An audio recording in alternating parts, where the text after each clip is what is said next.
रेतपुर गांव में सुखिया नाम का एक आदमी रहा करता था। सुखिया के पास एक ऊंट थी।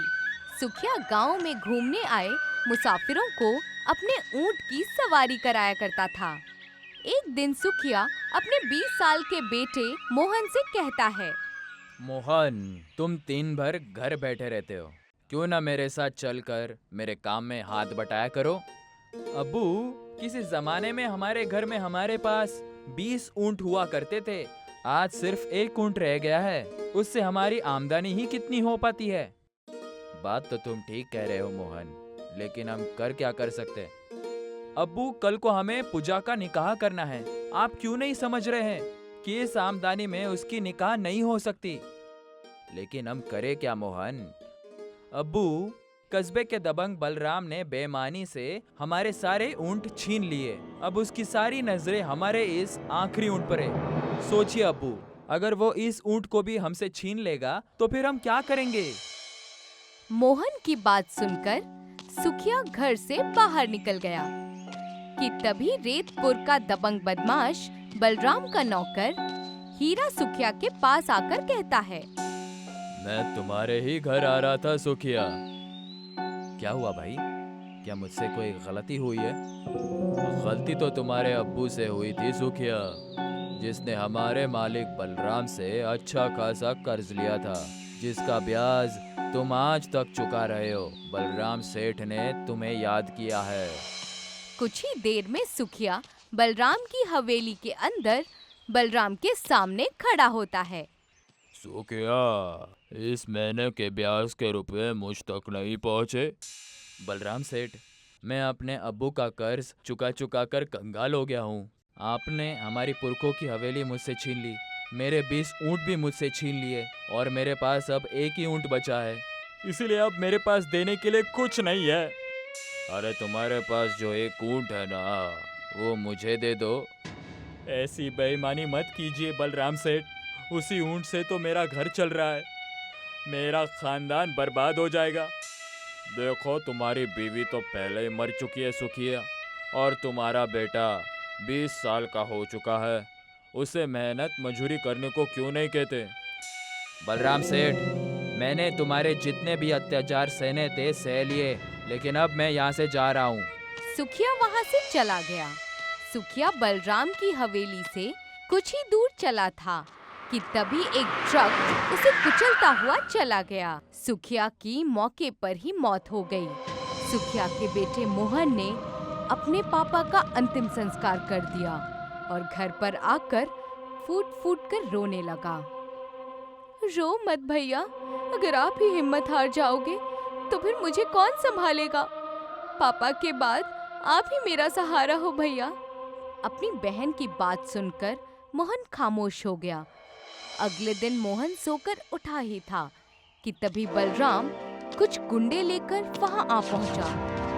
अपना घर खाली कर दो मोहन, और चुपचाप अपना ऊँट मुझे दे दो। तुम्हारा वो ऊँट मेरे ब्याज की आखिरी किश्त होगी, और तुम्हारे घर तुम्हारे पुरखों द्वारा लिए गए कर्ज की असली कीमत, जो कि मैंने तुम्हारे दादा को दी थी। मैं तुमसे नहीं डरता बलराम। तुमने न जाने अब तक कितने ही कस्बे के असहाय और गरीब आदमियों की झूठ बोलकर हड़पी है, और मेरे दादा के देहांत के बाद तुमने मेरे अब्बू को भी बर्बाद कर दिया। अबे तुम्हारे दूध के दांत भी नहीं टूटे बच्चे, मेरा मुकाबला करोगे।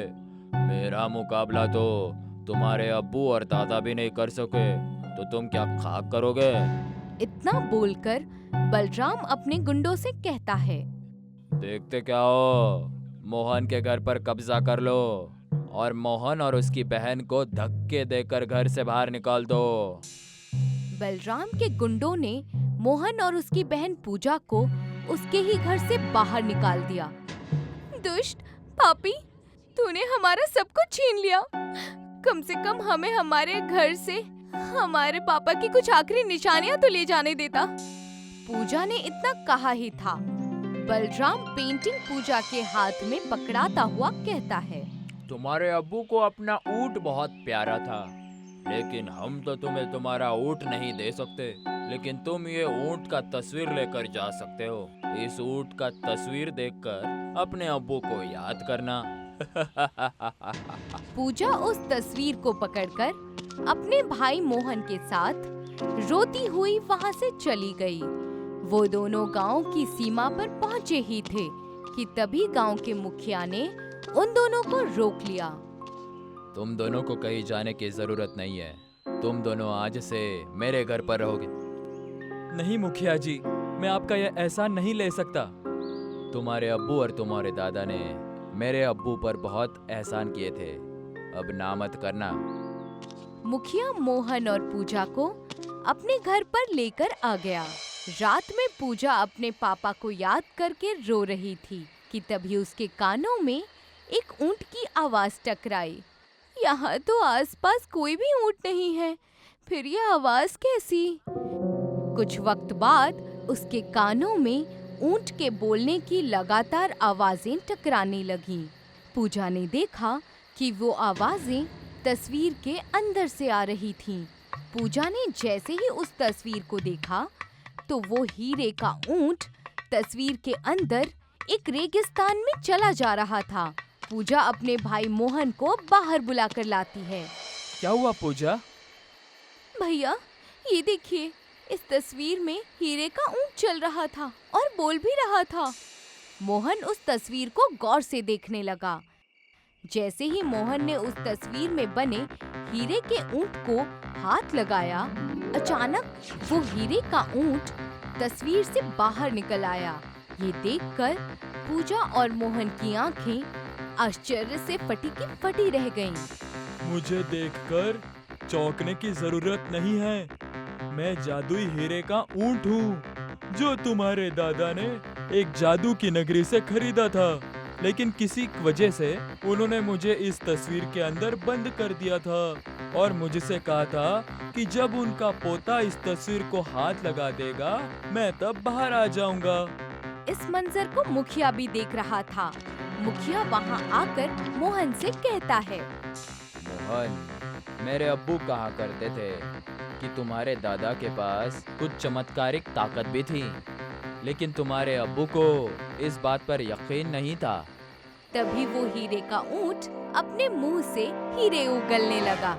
इन हीरों को बाजार में बेचा ना, तुम कोई आम इंसान के पोते नहीं हो।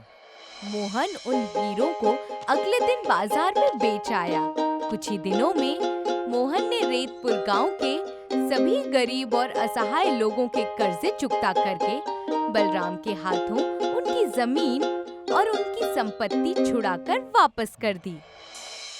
आखिर ये सब माजरा क्या है? इस मोहन के पास आखिर इतनी दौलत कहाँ से आ गई? मैंने तो उसे और उसके अब्बू को कंगाल कर दिया था। बलराम सेठ, पूरे रेतपुर कस्बे में चर्चा है कि मोहन के पास एक हीरे का ऊंट है। जब से वो हीरे का ऊंट मोहन के पास आया है, सुना है कि वो हीरे का ऊंट अपने मुंह से हीरे उगलता है। यकीन तो मुझे भी नहीं था। मोहन भी अपने अब्बू की तरह बेवकूफ है। मोहन ने सारे कस्बे का जायदाद मुझे 2 गुने पैसे देकर छुड़वा ली, लेकिन उसने अभी तक अपने 20 ऊंट और हवेली नहीं छुड़वाई। अब तुम देखना कि मैं उसे कैसे अपनी बातों में फंसाकर उससे उसका हीरे का ऊंट हासिल करता हूँ। अगले दिन बलराम अपने नौकर हीरा के साथ मोहन की हवेली में पहुंच गया। तुम तो अपने अब्बू के मौत पर उस दिन बड़े आंसू बहा रहे थे। अरे बेवकूफ, जब तुम्हारे पास वो हीरे का ऊंट आ ही गया था तो तुम्हें सबसे पहले अपने अब्बू की जायदाद को छुड़वाना चाहिए था, ना कि उन कस्बे वालों की जायदाद को। मैं इसी बारे में आपके साथ बात करने वाला था सेठ। बोलिए, मेरे 20 ऊंट और मेरे पूर्वजों के हवेली की कीमत क्या है? मैं तुम्हारे 20 ऊंट और हवेली वापस कर सकता हूँ, लेकिन तुम्हें इसके बदले तुम्हें अपना हीरे का ऊंट मुझे देना पड़ेगा। बलराम की बात सुनकर मोहन गहरी सोच में डूब जाता है। ठीक है, मैं तुम्हें अपने हीरे का ऊंट देने के लिए तैयार हूँ, लेकिन मेरी एक शर्त है। कैसी शर्त? तुम्हें मेरी सारी जायदाद के साथ साथ अपनी भी सारी जायदाद मेरे नाम करनी होगी। मुझे मंजूर है। अगले दिन बलराम ने मोहन के पूर्वजों की हवेली मोहन के नाम कर दी और उसके सारे ऊंट भी उसे वापस कर दिए और साथ ही साथ अपनी सारी संपत्ति भी मोहन के नाम कर दी। ये लो बलराम सेठ, मेरी हीरे का ऊंट आज से तुम्हारा हो गया। बलराम अपने साथी हीरा के साथ उसके ऊंट को मोहन की हवेली से लेकर चला आया। देखा तुमने हीरा, मोहन भी अपने अब्बू की तरह मूर्ख निकला। अब तुम देखना कि मैं कैसे हीरे के ऊंट से हीरे निकलवा कर मोहन से भी ज्यादा रईस बन जाऊंगा। इतना कहकर बलराम उस ऊंट से कहता है, आज से मैं तुम्हारा मालिक हूँ, अब जल्दी से अपने मुंह से हीरे उगलो। मगर बलराम की बात सुनकर ऊंट हीरे की बजाय मिट्टी उगलने लगा। ये देखकर बलराम गुस्से से कहता है, अरे मैंने तुमसे हीरे उगलने को कहा था, तुम तो मिट्टी को उगलने लगे। जल्दी से हीरे उगलो। बलराम के बार बार कहने पर भी जादुई हीरे का ऊंट मिट्टी ही उगल रहा था। तुम मुझे बेवकूफ समझ रहे हो, जादुई हीरे के ऊंट? अगर तू हीरे नहीं उगलेगा तो क्या हुआ? तेरे जिस्म पर लगे हुए हीरे उखाड़ कर मैं अपने नुकसान की भरपाई करूंगा। जैसे ही बलराम ने हीरे के ऊंट पर लगे हुए हीरों को हाथ लगाया, हीरे का ऊंट गायब हो गया। हीरे के ऊंट को गायब होते देख बलराम घबराते हुए हीरा से कहता है, ये तो गायब हो गया। बलराम सेठ, मुझे लगता है कि मोहन ने आपको बेवकूफ बनाया। तभी बलराम और हीरा के कानों में मोहन की आवाज आती है, अब ये बलराम सेठ नहीं बल्कि भिखारी हो गए हैं। ये सब क्या है मोहन? वो हीरे का ऊंट कहाँ गया? उस हीरे के ऊंट को जहाँ जाना था वो चला गया। इतना कहकर मोहन वही तस्वीर बलराम को दिखाने लगा। उस तस्वीर में वही हीरे के ऊंट का चित्र बना हुआ था।